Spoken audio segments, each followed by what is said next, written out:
Welcome to the Jerusalem Post's elections arena. I'm joined by General Amos Yadlin, the candidate for the defense minister from the Zionist Union Party. Thank you very much for joining us. Good morning. Good morning. Let's start with the most pressing issue that's facing the state of Israel today, and that is, of course, the Iranian nuclear program. Prime Minister Netanyahu has indicated time and again that his problem is that the deal that seems to be emerging between the Obama administration and the Iranian regime is that it will leave Iran with the infrastructure to continue to enrich uranium.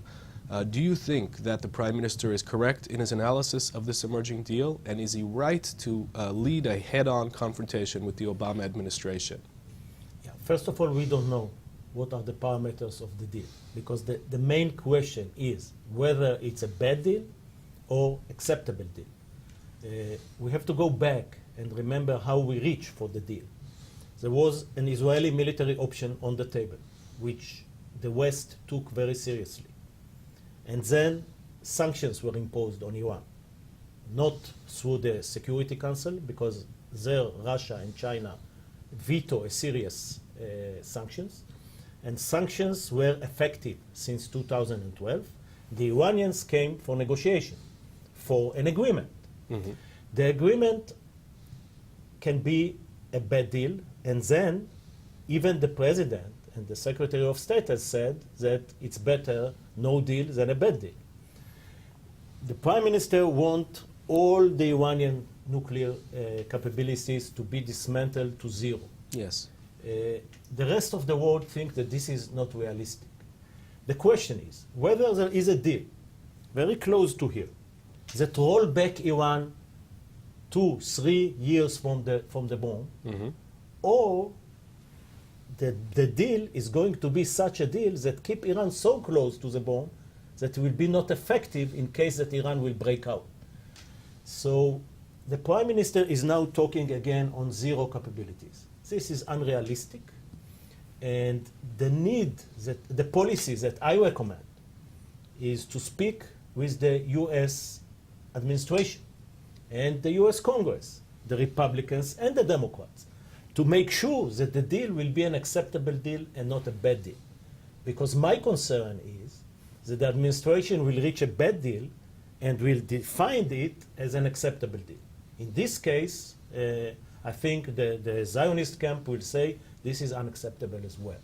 But at that moment, only speaking in the Congress is not helping reach an acceptable deal. So the speech, the planned speech next week by Prime Minister Netanyahu to Congress will not help roll Iran back, will not help stop a bad deal, will only do damage to Israel's security interests, in your opinion? In a way, it was counterproductive, because there was a bipartisan coalition in the Congress that was about to impose new sanctions pending in case of a bad deal or no deal. Mm-hmm.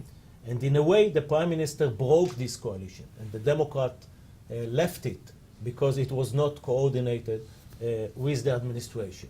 So by speeches, you are not stopping the Iranian nuclear program that should be stopped. Yes, okay. You took part during your very long career in the Air Force in the airstrike that destroyed Iraq's nuclear program in Iraq. According to foreign reports, you were the key decision maker in Israel's alleged airstrike on the Syrian nuclear reactor. Is a military strike on Iran's nuclear program still realistic if we're in a situation where a deal has already been reached? If there is one subject that I'm not discussing in the open, in TV studios, is the details of an Israeli or American military attack on Iranian nuclear facilities. I do say 3 words. It is doable. And you'll stop at that? Absolutely.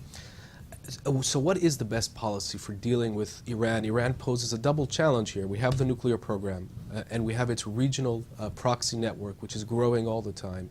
They're now apparently in control of 4 Arab capitals, Baghdad, Beirut, Sana'a, Damascus. What's the best way for dealing with this double challenge from Israel's perspective? Yeah, you touch on a very important issue. There is concerns in Israel and in some quarters in America that the administration have decided to shift alliances from the traditional alliance of the US with Saudi, Egypt, Israel, Turkey towards Iran as a source of stability in the Middle East.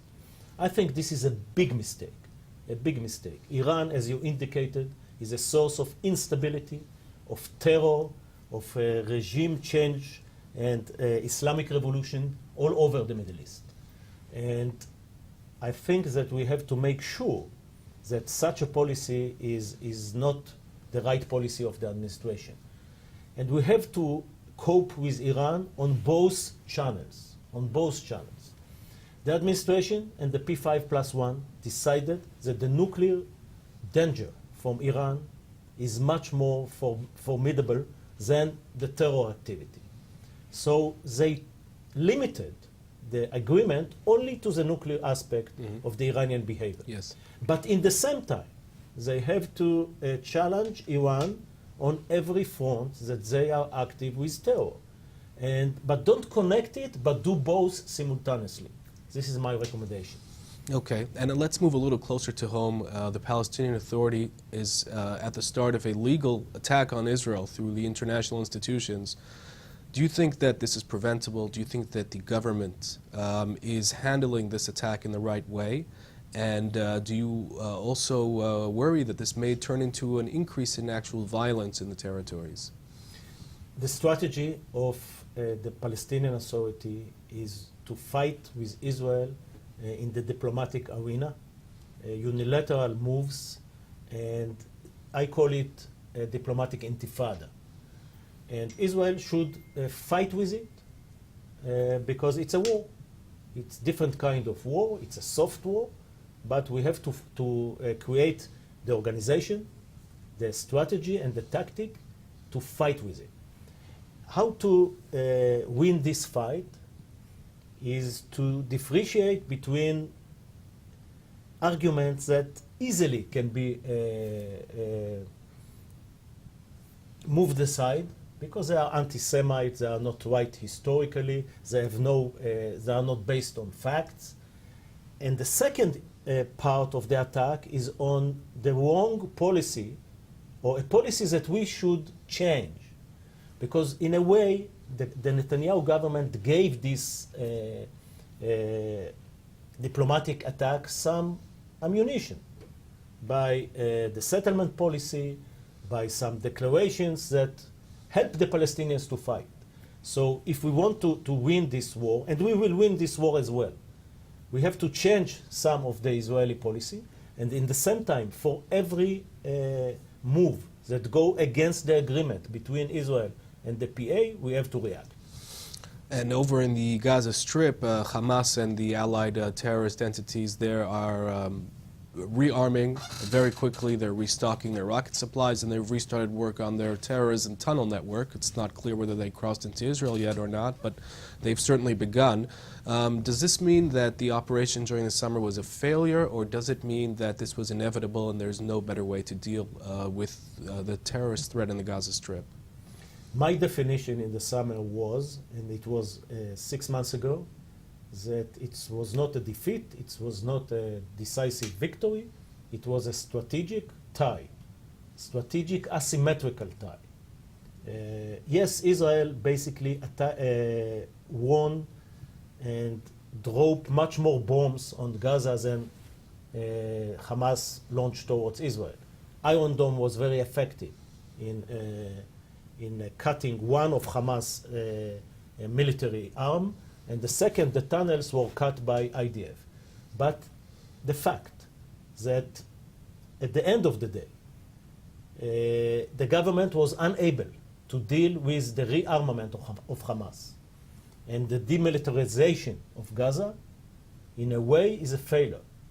And during the summer, I called for a strategy that to hit Hamas and to destroy Hamas much harder than what the government wanted to keep Hamas as an address, as a future address, which I thought is a mistake.